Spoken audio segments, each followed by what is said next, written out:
College से निकाल देते हैं और आपको इंडिया में वापस जाना पड़ता है।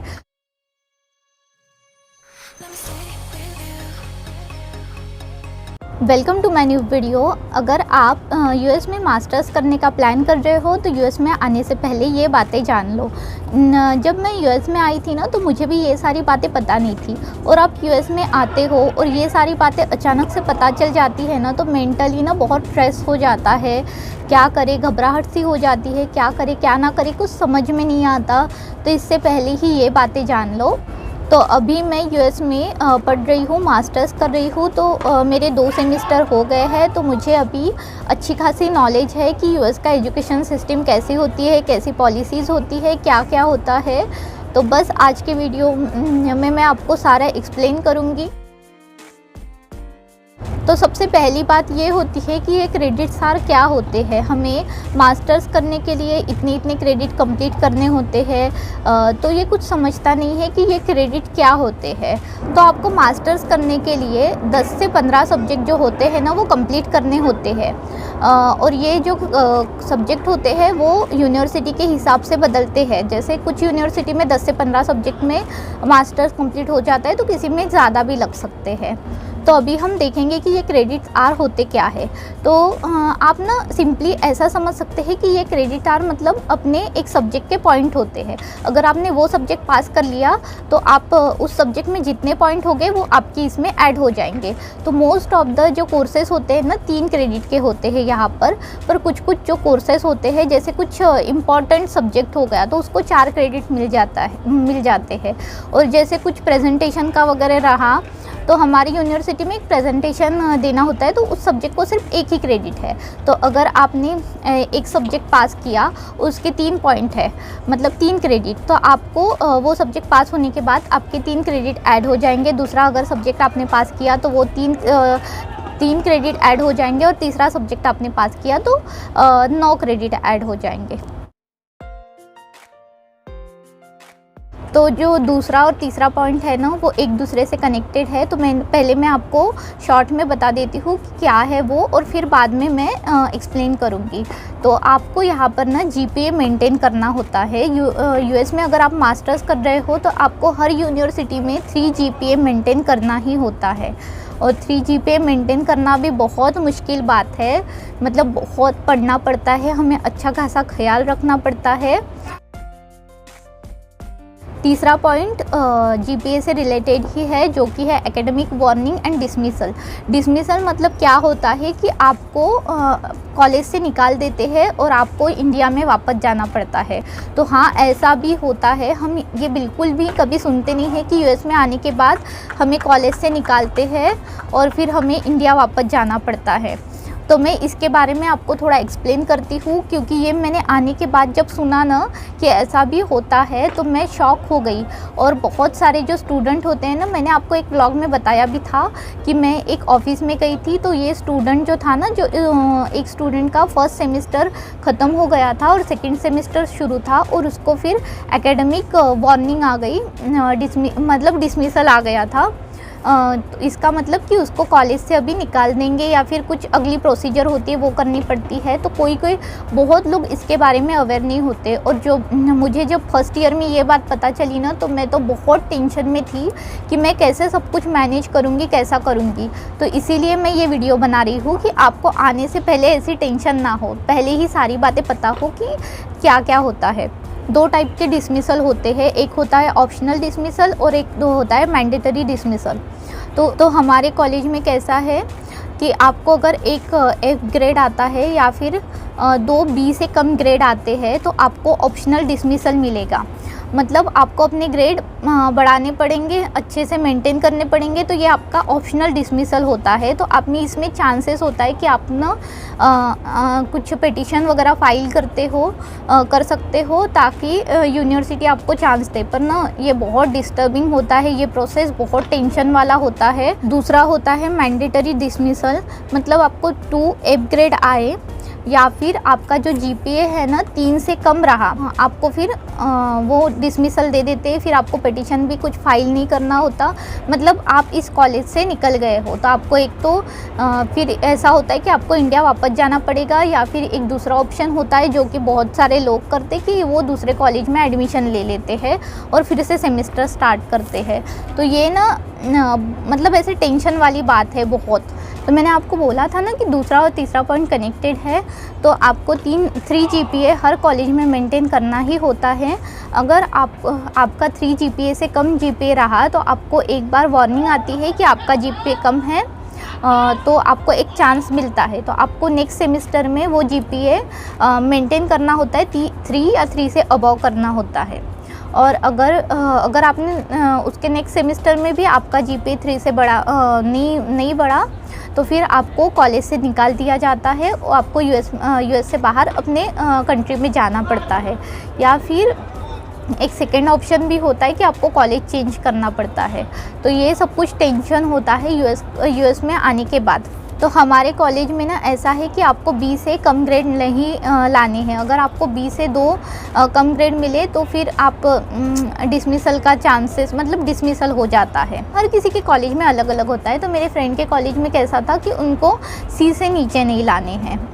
तो यहाँ पर 80% अगर आप लाओगे तो आप ऐसा समझ लो कि आपको B ग्रेड मिल जाएगा। ये प्रोफेसर के ऊपर भी डिपेंड होता है, पर ना मोस्ट ऑफ द इसमें अगर आपको 80% है तो आपको B ग्रेड मिलेगा, और 80% से अब मतलब आपको हर सब्जेक्ट में 80% के अबव लानी है। अगर आपके 93% है तो आपको A ग्रेड मिलता है। चौथा पॉइंट है प्रीरिक्विजिट। प्रीरिक्विजिट मतलब ना आपको एक्स्ट्रा के सब्जेक्ट लेने पड़ते हैं, जैसे आपका बैकग्राउंड चेंज हो गया। तो जैसे मैंने ना इंजीनियरिंग इलेक्ट्रॉनिक्स से की है और मुझे यहाँ पर मास्टर जो है ना कंप्यूटर साइंस में करना है, तो मुझे फिर कुछ एक्स्ट्रा के सब्जेक्ट लेने पड़ेंगे, उसकी एक्स्ट्रा की फ़ीस भी पे करनी पड़ती है और उसमें पास भी होना पड़ता है। हमारी यूनिवर्सिटी में है कि आपको B या फिर B से ऊपर ग्रेड लानी पड़ेंगी।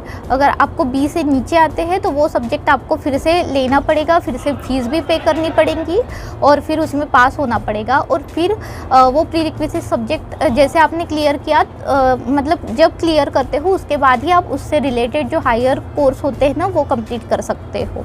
तो आपका अगर बैकग्राउंड चेंज हो रहा है तो आपको ये एक्स्ट्रा के सब्जेक्ट लेने पड़ते हैं, पर ये हर यूनिवर्सिटी के हिसाब से अलग अलग होता है।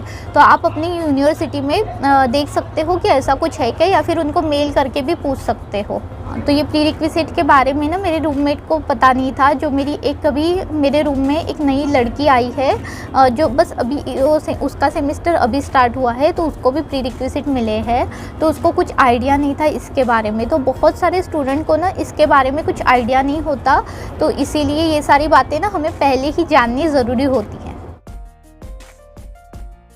5th पॉइंट है प्लेजरिज्म, या फिर प्लेगरिज्म भी बोल सकते हैं। इन शॉर्ट मतलब आप किसी का कॉपी नहीं कर सकते हो।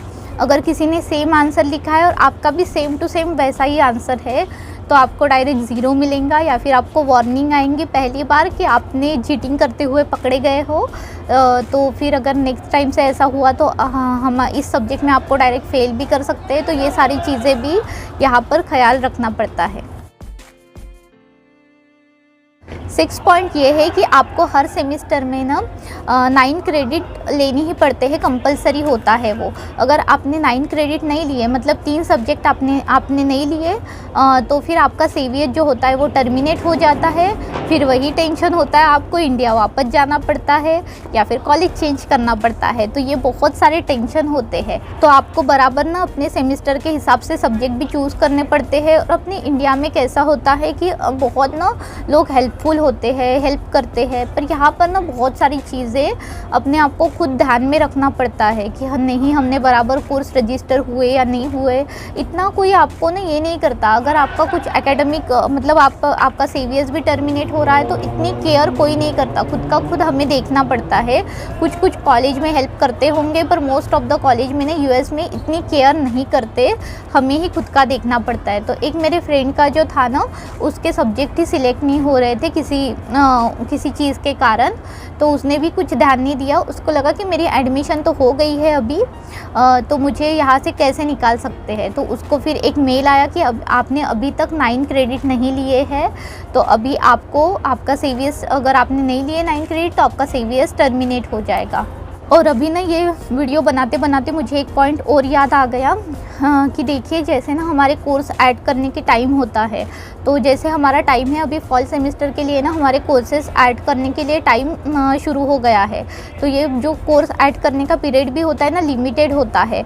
मतलब आपको अच्छा खासा टाइम मिल जाता है, पर बहुत भी नहीं कि आप अगर वो डेडलाइन चली गई तो आप ना कोर्स रजिस्टर नहीं कर सकते। बहुत दिक्कत होती है यहाँ पर, मतलब बहुत यहाँ से वहाँ जाना पड़ता है, फिर अपने यहाँ पे ऐसे हर इसमें अपॉइंटमेंट लेनी पड़ती है हर प्रोफेसर के साथ या फिर डायरेक्टर के साथ, फिर बहुत कुछ होता है। तो यहाँ पर ना सारे काम जो होते हैं ना डेडलाइन से पहले ख़त्म करने हो जाते हैं। अगर आपको कोर्स ड्रॉप भी करना है तो उसकी भी डेडलाइन है, अगर आपने उससे पहले नहीं किया तो फिर वो आप ड्रॉप नहीं कर सकते या फिर कुछ ऐड भी नहीं कर सकते। तो ये सब कुछ सारी चीज़ों का यहाँ पर ख्याल रखना पड़ता है। 7वां पॉइंट ये है कि आप ना अपना कॉलेज यहाँ पर आने के बाद ट्रांसफ़र कर सकते हो कौन से भी सेमेस्टर में। तो उसके रीज़न बहुत सारे होते हैं, जैसे आपको यहाँ की फ़ीस बहुत ज़्यादा लग रही है, या फिर यहाँ का मतलब जो है बहुत स्ट्रिक्ट लग रहा है, आपको मैनेज नहीं हो रहा कुछ, तो आप यहाँ पर कॉलेज कभी भी ट्रांसफ़र कर सकते हो। पर बस उसके कुछ एडवांटेजेस भी होते हैं और कुछ डिसएडवांटेजेस भी होते हैं, जैसे कि आपको कुछ अफोर्डेबल जो है कम पैसों का कॉलेज मिल जाता है, या फिर आपका अच्छे से मास्टर्स भी कंप्लीट हो जाता है। डिसएडवांटेजेस ये है कि अगर आपने कॉलेज चेंज किया तो ऐसा बोलते हैं इमिग्रेशन के टाइम पे प्रॉब्लम होती है करके, पर ये मुझे कंफर्म पता नहीं है कि ऐसा होता है या नहीं होता है, 100% मुझे जानकारी नहीं है। और अपना एजुकेशन लोन भी होता है ना, वो ट्रांसफ़र नहीं होता किसी बैंक में, तो अपने को खुद पे करने होते हैं पैसे। तो इस टाइप के कुछ एडवांटेजेस और कुछ डिसएडवांटेजेस है। तो लास्ट पॉइंट बताने से पहले मैं कुछ चीज़ें आपके साथ डिस्कस कर लेती। तो ये बात मैंने मेरे वीज़ा स्टोरी के वीडियो में भी बोली थी। अगर आपने मेरा वो वीज़ा स्टोरी वाला वीडियो नहीं देखा तो यहाँ पर आई बटन में क्लिक करके आप देख सकते हो। तो मैंने बोला था कि उस वीडियो में भी कि अगर ऐसा वीडियो मुझे बहुत पहले मिल गया होता तो बहुत हेल्प होती। तो वैसा ही है कि अगर ये सारी चीज़ें ना मुझे यूएस में आने से पहले पता चलती तो शायद मुझे बहुत कम घबराहट होती उस टाइम पे, जब मैं यहाँ पर आने के बाद मुझे हुई। और यहाँ पर ना सब हम अकेले पड़ जाते हैं, फैमिली नहीं होती, सब कुछ अकेले मैनेज करना पड़ता है, तो थोड़ा मेंटल स्ट्रेस भी हो जाता है, बहुत घबराहट होने लगती है। तो ये सारी चीज़ें ना पहले पता हो तो थोड़ा माइंड रिलैक्स हो जाता है। तो मैं ऐसी ही वीडियो बनाने का ट्राई करती हूँ जो कि ना अगर मुझे पहले मिल जाती तो मुझे बहुत हेल्प हो जाती। तो आप भी मुझे कमेंट करके बताइए कि आपको और किस टाइप की वीडियो चाहिए और किसके बारे में और जानना है। तो इस वीडियो का लास्ट 8वां पॉइंट ये है कि आप ना यहाँ पर आने के बाद अपनी जो फ़ीस होती है ना वो इंस्टॉलमेंट में भी पे कर सकते हो। अगर फ़ीस बहुत ज़्यादा है और आप खुद से मैनेज करना चाहते हो, मतलब आप यहाँ पर ऑन कैंपस करके अपने खुद के इससे फ़ीस पे करना चाहते हो तो आप इंस्टॉलमेंट प्लान से भी आपको फ़ीस पे कर सकते हो। तो बस आज का वीडियो मैं यहीं पे एंड करती हूँ। आपको वीडियो कैसा लगा मुझे कमेंट करके बताइए। अगर वीडियो अच्छा लगा हो तो लाइक कीजिए, चैनल को सब्सक्राइब कीजिए और बेल आइकन को प्रेस कीजिए। Thank you, bye.